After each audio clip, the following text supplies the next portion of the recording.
ज्येष्ठ मास के शुक्ल पक्ष की एकादशी को निर्जला एकादशी कहते हैं। यह हिंदू धर्म में सबसे कठिन और महत्वपूर्ण एकादशियों में से एक मानी जाती है। निर्जला का अर्थ है बिना जल के, यानी इस व्रत में भक्त न तो भोजन करते हैं और न ही पानी ग्रहण करते हैं। यह व्रत भगवान विष्णु और माता लक्ष्मी को समर्पित है। मान्यता है कि इस एकादशी का व्रत रखने से साल की सभी 24 एकादशियों का पुण्य प्राप्त हो जाता है। इसे भीमसेनी एकादशी या पांडव एकादशी भी कहा जाता है।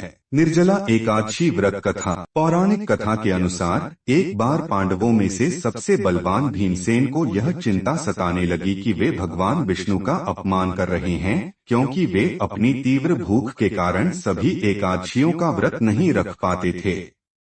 उन्होंने महर्षि वेदव्यास से इस समस्या का समाधान पूछा। वेदव्यास जी ने भीम से कहा कि हे भीमसेन, साल में 24 एकादशियां होती हैं और हर एकादशी पर अन्नजल त्याग कर व्रत रखना होता है।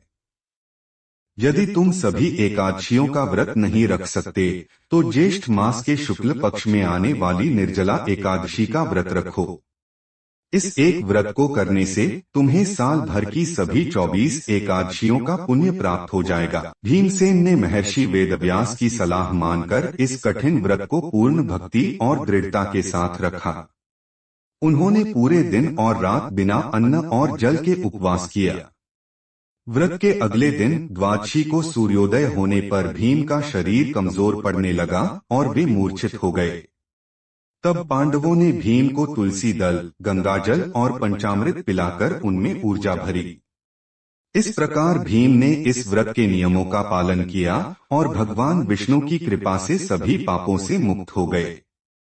तभी से इस एकादशी को भीमसेनी एकादशी या पांडव एकादशी के नाम से भी जाना जाने लगा। निर्जला एकादशी का महत्व और लाभ। सभी एकादशियों का पुण्य। मान्यता है कि निर्जला एकादशी का व्रत रखने से वर्ष भर की सभी 24 एकादशियों का फल एक साथ प्राप्त हो जाता है। पापों से मुक्ति और मोक्ष। इस व्रत को करने से व्यक्ति सभी पापों से मुक्त हो जाता है और मृत्यु के बाद भगवान विष्णु के धाम वैकुंठ को प्राप्त करता है। यमदूतों के बजाय भगवान के पार्षद उसे पुष्पक विमान में बिठाकर स्वर्ग ले जाते हैं। इच्छाओं की पूर्ति। यह व्रत धर्म, अर्थ, काम और मोक्ष चारों पुरुषार्थों की प्राप्ति में सहायक होता है। स्वास्थ्य और मानसिक शांति। इस व्रत से शारीरिक शुद्धि के साथ साथ मानसिक शांति, एकाग्रता और इच्छा शक्ति में वृद्धि होती है। दान का महत्व। निर्जला एकादशी के दिन जल दान, गोदान, छाता दान और शीतल जल पिलाने का विशेष महत्व है। इससे भगवान विष्णु की विशेष कृपा प्राप्त होती है। पूर्वजों को मुक्ति। इस व्रत के प्रभाव से 100 पीढ़ियों तक के पूर्वजों और वंशजों को भी मोक्ष प्राप्त होता है। इस प्रकार निर्जला एकादशी का व्रत अत्यंत पुण्यदायी और फलदायी माना जाता है, जिसे सच्चे मन और श्रद्धा से करने पर भगवान विष्णु की विशेष कृपा प्राप्त होती है। अगर आपको यह कहानी पसंद आई तो कृपया इसे लाइक करें और कमेंट में अपने विचार साझा करें और हमारे अन्य वीडियो देखने के लिए चैनल को सब्सक्राइब करें।